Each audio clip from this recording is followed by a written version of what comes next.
네, 8월 27일 아침에 인사드립니다. 목요일이죠. 김용민입니다. 김용민 브리핑 시작하겠습니다. 자, 지금 경기도 고양시 덕양구 창릉동 모습 보고 계신데 잔뜩 흐린 날씨죠. 오늘 비 예보돼 있습니다. 현재 기온 23도고요. 습도는 40%입니다. 여러분 계신 곳도 이렇게 흐린가요? 오늘 낮 최고 기온 31도로 예보됐습니다. 습도는 62%로 관측이 되고 있고요. 자, 오늘 12.3 비상계엄 당시 국회 봉쇄를 지시해서 내란에 가담한 혐의로 기소된 군 간부들에 대한 1심 선고가 오늘 오후에 나옵니다.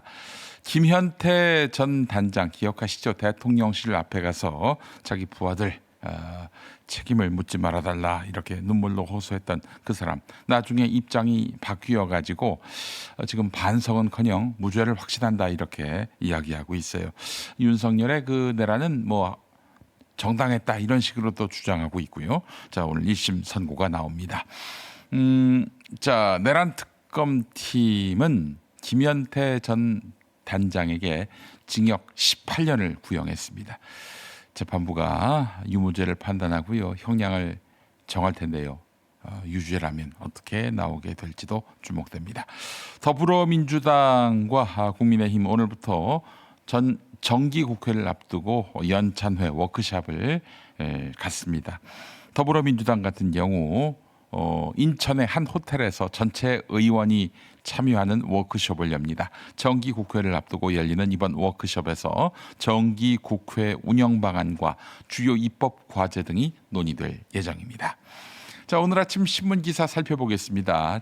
제주 장미란 씨 실종 사건을 계기로 경찰이 형사사법 정보 시스템 이른바 킥스에 허위 정보를 입력해서 사건을 손쉽게 종결할 수 있는지 한번 살펴봤는데 가능한 것 같습니다. 국민일보가 그렇게 취재를 했는데 실제 울산, 제주, 인천에서는 경찰관들이 피해자나 고소인의 의사와 무관하게 합의, 반려, 내사 중지 내용을 허위 입력해서 사건을 덮었다가 유죄 판결을 받은 사례가 확인됐다고 합니다.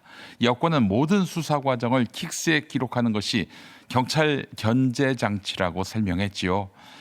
그러나 허위 입력 자체를 막지 못하면 실효성이 떨어진다는 지적입니다. 특히 검찰 보완 수사권 폐지 이후 경찰 권한이 더 커지는 만큼 상급자 교차 검증과 외부 통제 장치가 필요하다는 목소리가 나옵니다. 이 부분 경찰 전문가인 오창익 인권연대 사무국장과 잠시 후에 상세히 따져보겠습니다. 자, 제주 장미란 씨 실종 사건을 허위 종결한 혐의를 받고 있는 경찰관. 이 사람 불과 한 달 뒤에 실종 치매노인 발견 유공으로 경찰청장 표창을 받은 사실이 드러났습니다. 장미란 씨는 숙소를 나선 이튿날 새벽쯤 숨진 것으로 추정됐고 1차 부검에서는 목매매에 의한 사망 소견이 나왔는데요. 경찰은 타살 가능성은 낮게 보면서도 수사를 이어가고 있는 중입니다.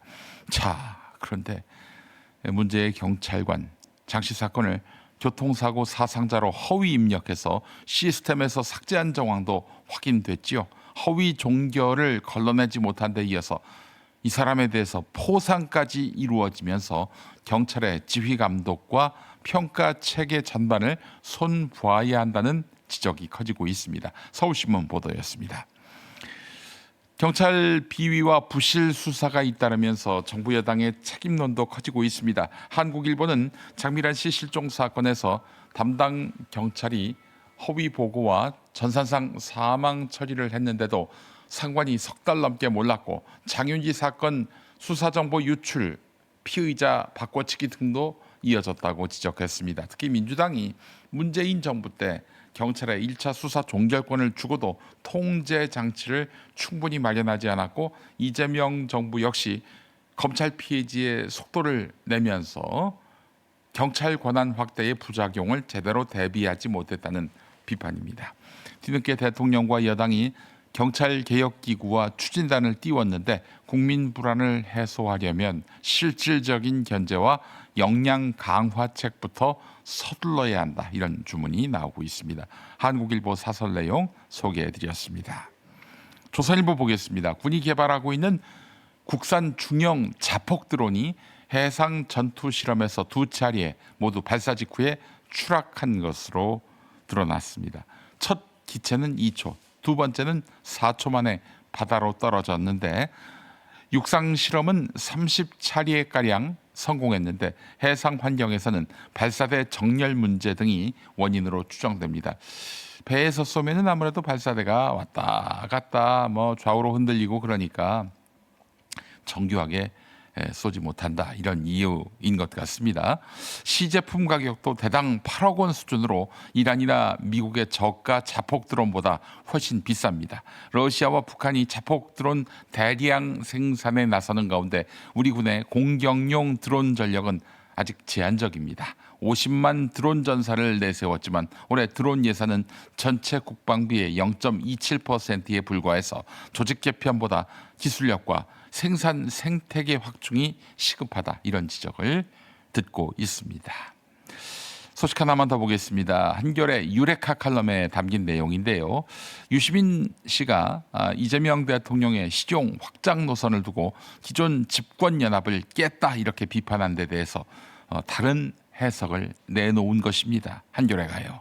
민주당은 전통적으로 호남과 온건 진보 도시 중산층의 연합을 기반으로 집권했는데 이 구도만으로는 안정적인 과반 확보와 연속 집권에 한계가 있다는 것이죠.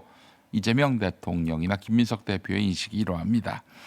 경쟁 정당의 몰락에 기대야만 승리할 수 있는 연합이라면 오히려 외연을 넓히는 재편이 필요하다. 이건 역시 이 대통령과 김 대표의 생각입니다. 특히 이번 전당대회에서 당원 56%가 김민석 대표를 선택한 것은 기존 지지층에 머무르기보다는 확장된 통치연합을 택한 결과로 볼 수 있는데, 이를 두고 유시민 씨는 민주당원 절반을 잃었다, 이재명 대통령이, 이렇게 해석한단 말이죠. 자, 그렇다면 44% 정청래를 지지한 그 44%는 반명이란 얘기 아닙니까? 예. 그 김어준 씨는 며칠 전에 어떻게 친청이 반명이냐, 이런 이야기를 했는데 유시민은 친청이 반명 맞다, 이러고 있는 형국이에요. 아이고 정말 참 그렇게 억지 주장을 펼 것 같으면은 서로 입이라도 맞추지, 그런 생각이 듭니다. 자, TV 뉴스 리뷰 함께하고요. 잠시 후에 김디모데 평화나무 기독교 회복센터 소장과 함께하겠습니다. 사람들이 건물 반대편으로 도망칩니다. 피할 겨를도 없이 거대한 토사와 바위가 건물을 통째로 삼켰습니다. 일대가 온전히 흙더미에 묻혀버렸습니다. 토사가 휩쓸고 간 강가마을은 갯벌처럼 변했습니다. 네팔 무장경찰들이 진흙탕에 파묻힌 마을에서 주민들을 구조하고 있지만 접근조차 쉽지 않습니다. 현지 시각 어제 오전 8시 40분쯤 중국 티베트 자치구 인근 네팔 라수아 지역에서 대규모 산사태와 홍수가 발생했습니다. 현재까지 집계된 사망자는 160명, 실종자는 660여 명에 달합니다. 실종자 가운데 외국인은 티베트 카일라스탄으로 성지 순례를 떠났던 인도인이 130여 명으로 가장 많고 미국과 일본, 호주, 영국인도 포함됐습니다. 수력발전소 건설 현장에서 일하던 우리 국민 9명도 연락이 닿지 않고 있습니다. 지난 5월 장미란 씨가 집을 나설 당시 마지막 모습입니다. 검은색 후드티에 긴 바지를 입고 휴대전화를 보며 혼자 걸어갑니다. 장 씨와 함께 살던 남자친구는 이틀이 지나도 연락이 없자 경찰에 실종 신고를 했고 경찰은 추색 2시간 반 만에 장 씨와 연락이 닿았다며 사건을 종결했습니다. 장미란 씨랑 연락이 됐다, 연락됐으니까 종결하겠다라고 말씀하시길래. 그런데 경찰은 중간 수사 발표에서 장 씨가 집을 나선 다음 날 새벽 숨진 걸로 추정된다고 밝혔습니다. 실종 신고가 장 씨가 숨진 이틀 뒤에 이뤄진 건데 실종자와 통화를 했다는 부경장의 진술이 거짓으로 드러난 셈입니다. 이뿐만이 아닙니다. 같은 방법으로 통화했다, 가족에게 알리지 말라고 했다며 허위 종결한 60대 실종자 사건. 또 똑같은 말 하는 거야. 가족한테 얘기하지 말라고. 자기가 나중에 뭐 한다고. 숨진 60대 남성 기록에 부경장이 넣은 전화번호는 60대 남성의 것이 아니었던 걸로 드러났습니다. 실종자와 통화했다면서도 가짜 번호를 넣어놨던 겁니다. 이진숙 국민의힘 의원의 호칭에 대해 김민석 대표가 이런 말을 했습니다. 여자 전두환으로 통일해서 불러드리는 것이 어떨까. 이 여자 전두환에 대해서는 본인의 명예를 훼손한다고 생각도 안 하는 것 같아요. 5.18 폄훼 토론회를 열었다는 비판을 받는 이 의원을 겨냥해 김 대표는 지난 15일 여자 히틀러, 여자 전두환이라고 맹공했는데 이 의원이 여자 히틀러란 표현만 문제 삼아 자신을 모욕죄로 고소한 점을 꼬집은 겁니다. 민주당은 이 의원의 의원직 사퇴를 촉구했고 군사 쿠데타와 학살의 주범인 전두환을 미화하는 발언도 이어졌습니다. 토론회를 주최한 것은 미리 의도한 역사 왜곡으로 볼 수밖에 없습니다. 민주당은 오늘 국회 본회의에서 이 의원 제명을 촉구하는 결의안도 통과시켰습니다. 국민의힘 의원들은 표결하지 않고 퇴장했고 이 의원은 본회의장 밖에서 이런 주장을 폈습니다. 국민을 대신하는 국회의원조차도 말을 하는 자유를 민주당 일당 독재가 빼앗았습니다. 국민의힘 지도부가 이 의원 징계를 검토하지 않는다고 밝힌 가운데 민주당은 국회 차원의 징계가 가능하도록 국회법 개정에도 나서고 있습니다.